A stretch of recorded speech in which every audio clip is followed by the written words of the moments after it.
Hello from Dhaka, this is Motushi Jubaida Rahman and you are watching BSS News. Foreign investment in Bangladesh more than doubled in the first quarter of 2025. Amendment to NBR ordinance will be recommended, says Energy Advisor Fazul Kabir Khan.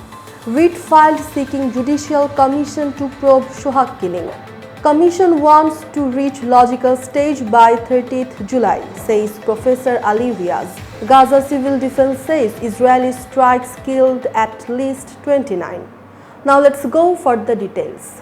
Foreign investment in Bangladesh more than doubled in first quarter of 2025.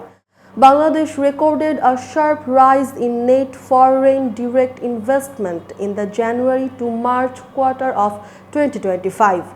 According to data from Bangladesh Bank, net foreign direct investment reached $864.63 million, up by 114.31% from the same period last year. Compared to the previous quarter, it also increased by 76.31%. The growth was mainly driven by a rise in intra-company loans and equity investments, despite a decline in reinvested earnings. Equity investments rose to $304.38 million, up from $188.43 million a year ago. Intra-company loans surged to $626.97 million compared to $253.80 million in the same period last year. Reinvested earnings fell to $194.71 million, down from $257.26 million. Meanwhile, total outflows rose to $711.53 million from $651.19 million in the first quarter of 2024. Amendment to NBR ordinance will be recommended, says Energy Advisor Fazul Kabir Khan. Power, Energy and Mineral Resources Advisor Mohammad Fazul Kabir Khan said the advisory committee will recommend amending the ordinance that divided the National Board of Revenue into two entities. He made the remarks at a press conference held today, 13th July, at the Secretariat in the capital Dhaka. The advisor said the income tax and customs VAT officials have agreed to the division. Fazul Kabir Khan said the committee will recommend a policy for appointing secretaries and senior officials in the two divisions. He clarified the appointments will not be limited to any single cadre and administrative dominance will not be allowed either. The advisor said businessmen have reported losses and ongoing harassment by customs VAT officials. They expressed full support for the government's reform program.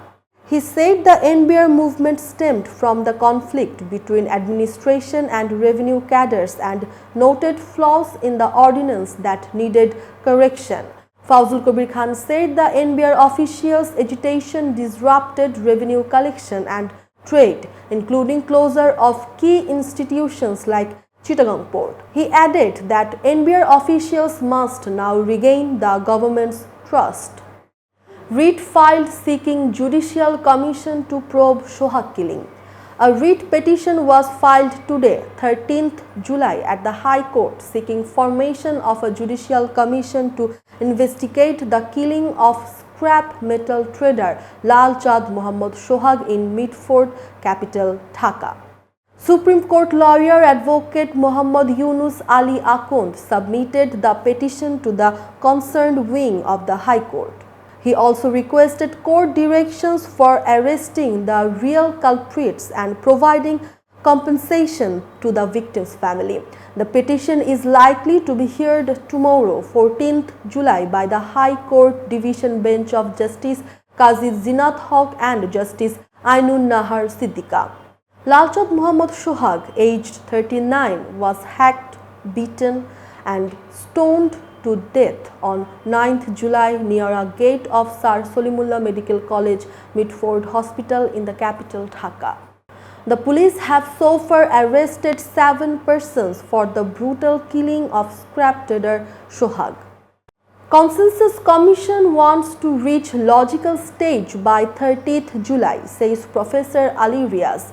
Vice Chairman of the National Consensus Commission, Professor Ali Riaz said the Commission aims to reach a logical stage by 30th July in light of its sense of responsibility to the martyrs of the July-August mass uprising. He made the remark during the 12th day of the second phase of discussion with political parties held today, Sunday, 13th July at the Foreign Service Academy in Dhaka. The discussion focused on building unity about the recommendations of the reform commissions formed by the interim government, creating consensus on state reform issues and drafting the July Charter. Members of the National Consensus Commission, Justice Imdadul Haq, Dr. Bodiul Alam Mojumdar, Dr. Muhammad Ayub Mia, Dr. Iftekharuzzaman, Safar Raj Hossain and Special Assistant to the Chief Advisor Monir Haidar were present. In his opening statement, Vice Chairman Professor Ali Riaz urged political party representatives to take a balanced stance. He said it is normal for parties to have fixed positions.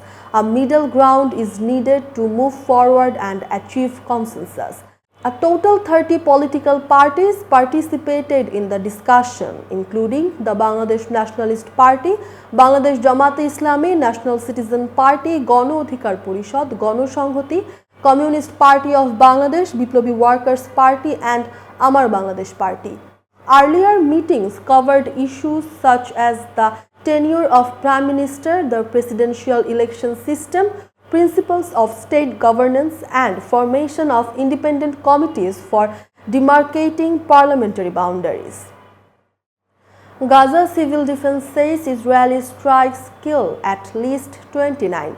Gaza's Civil Defense Agency said Israeli air strikes killed at least 29 Palestinians today, 13th July, including 6 children near a water distribution point. Civil Defense spokesperson Mahmoud Bazal said strikes hit Gaza City overnight and early morning, killing 8 people, including women and children. He said another strikes on a family home near the Nusayrat refugee camp killed 10 people and injured several others.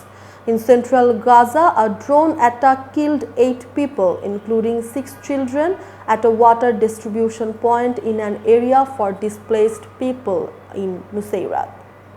3 more people were killed in an airstrike on a tent in Al-mawasi, a coastal area sheltering displaced Palestinians. The Israeli military has not commented yet. On Saturday, it said fighter jets struck over 35 Hamas targets around Beit Hanun in northern Gaza. The strikes come amid a deadlock in ceasefire talks between Israel and Hamas in Qatar. Gaza's Civil Defense Agency said most of the territory's over 2 million people have been displaced multiple times since the war began in October 2023. That's all for today. For more information, visit bssnews.net. Thanks for watching.